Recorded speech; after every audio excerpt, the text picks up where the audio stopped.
जैसे एडम जी ने स्वर्ग में एक काउंटर पार्ट की रब से डिमांड की थी, तो उनको ऐसी वहां पे नीड या डिजायर क्यों फील हुई, जबकि हेवन एक परफेक्ट प्लेस है?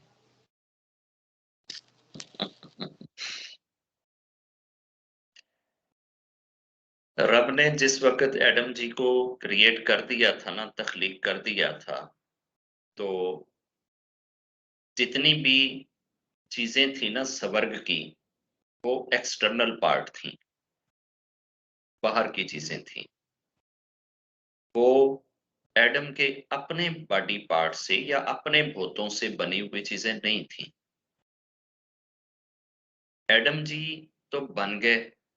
अब एडम को तसल्ली देने के लिए, तशफ़ी देने के लिए, खुश रखने के लिए जो ब्लेसिंग्स रब ने स्वर्ग के अंदर उनके दाएं बाएं बिछा दी थी, यानी स्वर्ग की सारी नेमतें, वो सारे फल, वो सारी खूबसूरत नहरें, सारे खूबसूरत ग्राउंड, फार्म, ये वो सब कुछ मौजूद था, हर चीज थी।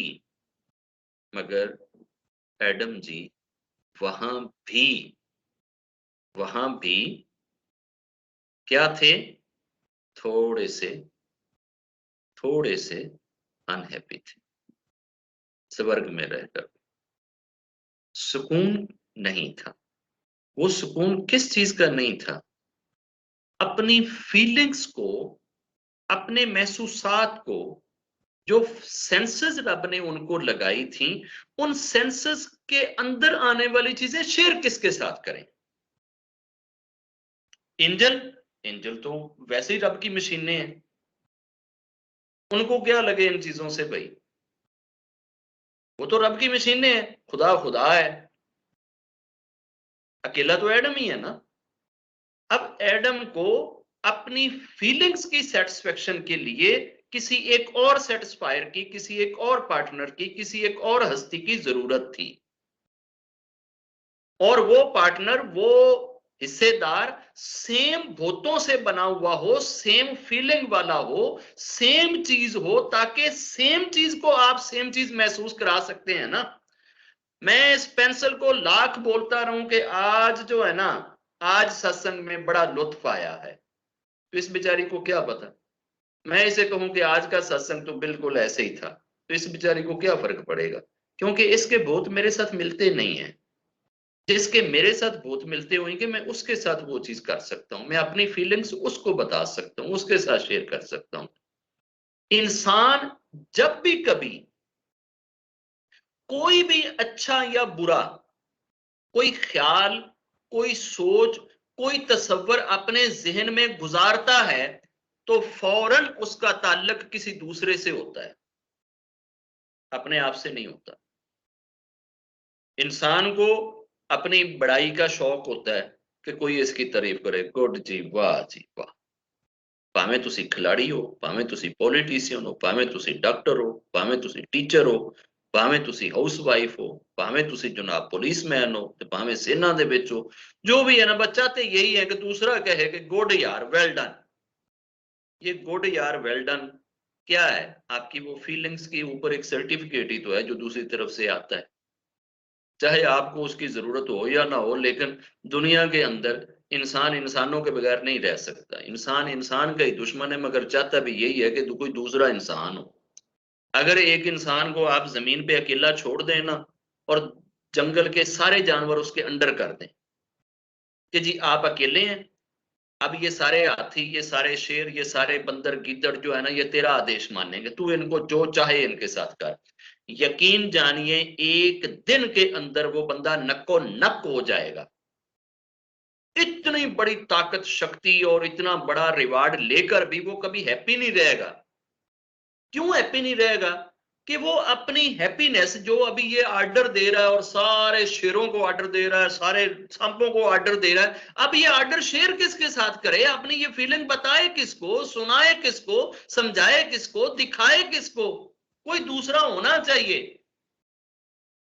ओ भाई, ये सचिन तेंदुलकर जब छक्का लगाता है तो इसको कोई ऑडियंस चाहिए। अगर ये अकेला ही छक्का लगा ले तो कभी खुश नहीं होएगा। हालांकि छक्का तो उसी ने लगाया है। वो खुश कब होता है? जब वो छक्का लगाए और ग्राउंड भरा हुआ हो, जब इतने उसकी उस फीलिंग्स को देखने वाले हों। तो इंसान की नेचर में ये चीज थी जो रब ने रखी थी, और ये रब की हिकमत का एक हिस्सा था, मगर बंदे को ये फील कराना था। अगर एडम को धक्के से ही एक बना के हवा दे दी जाती ना, खुद से ही दे दी जाती ना, तो शायद उसको इसकी इतनी कदर ना होती।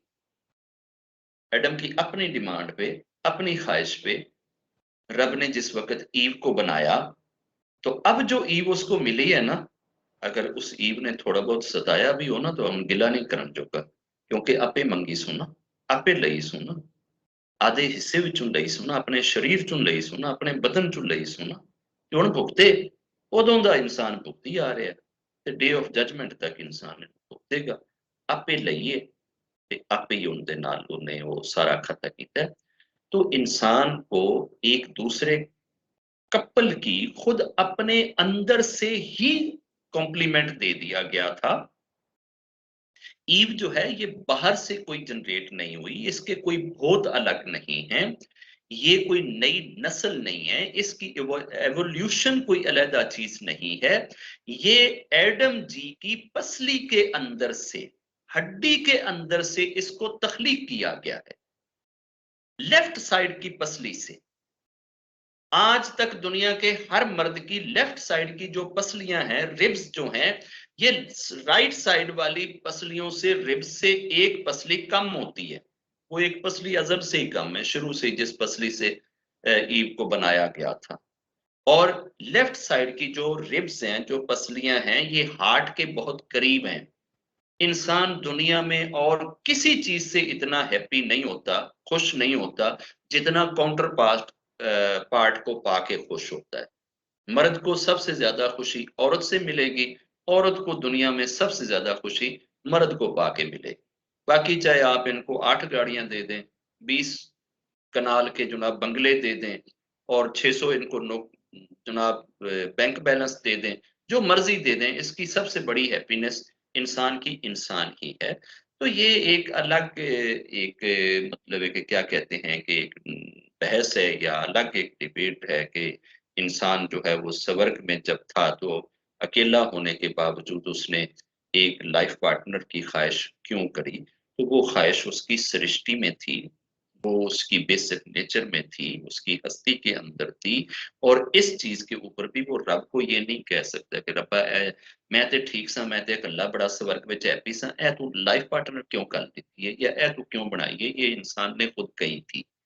एक तो ये चीज, दूसरा रब की जो हिकमत होती है ना, वो अपनी हिकमतों को इम्पोज करवा लेता है इंसान के ऊपर। ये रब की हिकमत थी, उसकी आगे जनरेशन को चलाना, नस्ल को चलाना, जमीन पे भेजना, ये सब कुछ ऑलरेडी तय था। उसी तय हिकमत के तहत ही इंसान वो चीजें करता चला गया।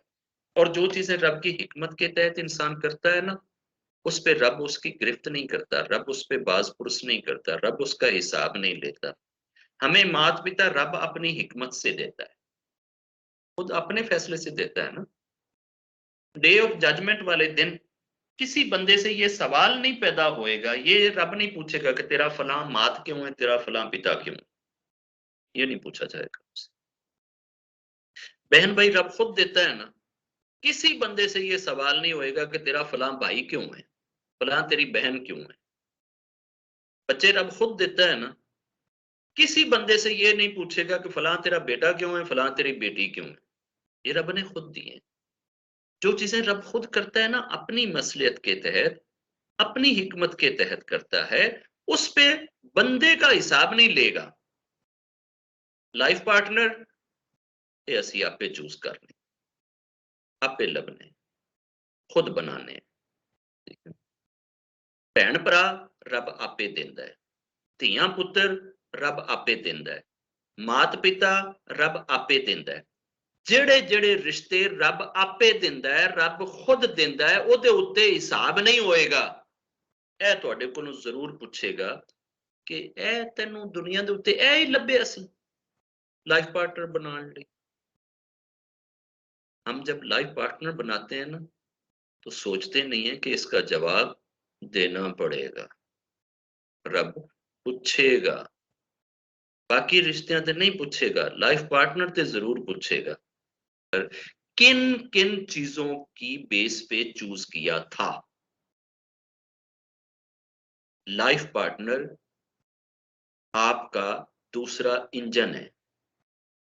जहाज में दो इंजन होते हैं ना, अगर एक इंजन फेल हो जाए तो आपकी सर्वाइवल उस दूसरे इंजन के ऊपर होती है। लाइफ पार्टनर चूज करना हो तो ऐसा लाइफ पार्टनर चूज करो जो आपको स्वर्ग की तरफ ले जाने का बहाना बन जाए।